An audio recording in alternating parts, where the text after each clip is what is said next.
the watchful eye. Are we safe or just being watched? Remember that time you went through airport security, got scanned by a camera that could see through your clothes and thought, well, at least that's over? Yeah, me neither. Because the truth is, that feeling of being watched, it's not just at the airport anymore, it's everywhere, from the cameras on every street corner to the data collected every time you use your phone. We live in a world of constant surveillance. Now, some people might say, so what? I've got nothing to hide. And to those people, I say, congratulations on your boring life. But seriously, this isn't about whether have something to hide, it's about whether should have the right to look. Because let's be honest, the line between keeping us safe and spying on everyone all the time is about as thin as a politician's promise. So the question we need to ask ourselves is this. Is sacrificing our privacy in the name of security really worth it? Big Brother is real, and he's got a smartphone surveillance in the 21st century. Let's face it, surveillance isn't exactly a new invention. Governments and corporations have been keeping tabs on people for centuries. But here's the thing, it's gotten a whole lot easier and creepier in the 21st century. We're talking facial recognition software that can identify you from a mile away, drones that can follow you around like a lost puppy, and algorithms that track your every move online. Think about it, every time you use your phone, post on social media, or even just browse the internet, you're leaving a digital trail. And guess what? That trail can be and is being collected, analyzed, and used to create a scarily accurate profile of who you are, what you do, and what you might do next. And that's not just some dystopian fantasy, it's our reality. With advancements in technology, surveillance has become more pervasive and invasive than ever before. The question is, are we okay with that? The case for security, catching criminals and preventing terrorism.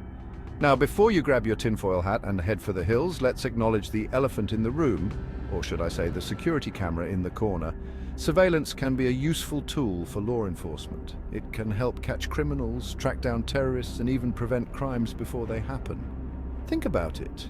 If a camera catches a robbery in progress, the police have a much better chance of catching the bad guys.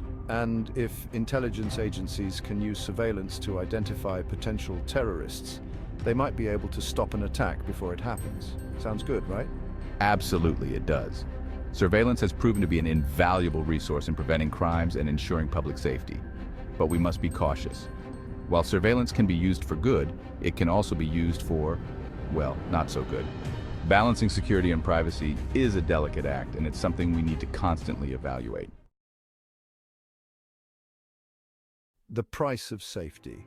What happens when privacy goes out the window? History has taught us time and time again that power corrupts, and absolute power corrupts absolutely. So when we give governments and corporations unchecked access to our personal data, we're essentially handing them a loaded weapon and hoping they don't use it against us. And let's not forget about the chilling effect on free speech.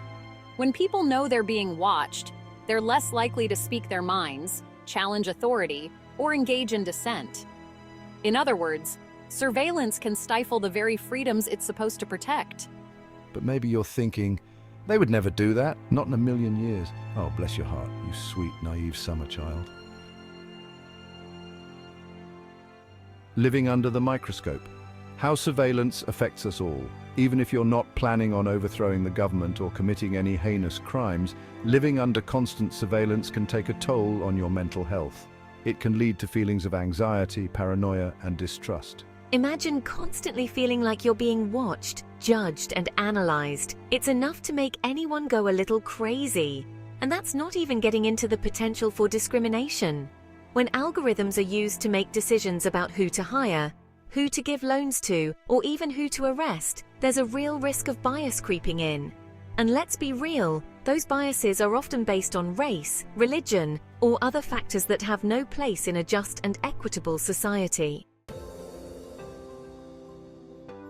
Finding the balance, transparency, accountability, and the future of privacy.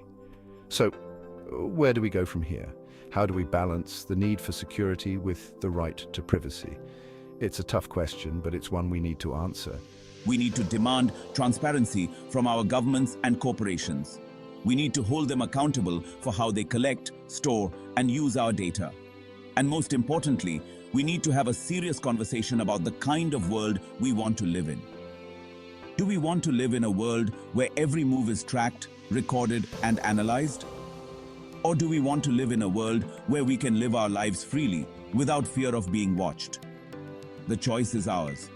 But we need to act now, because the clock is ticking and Big Brother is watching.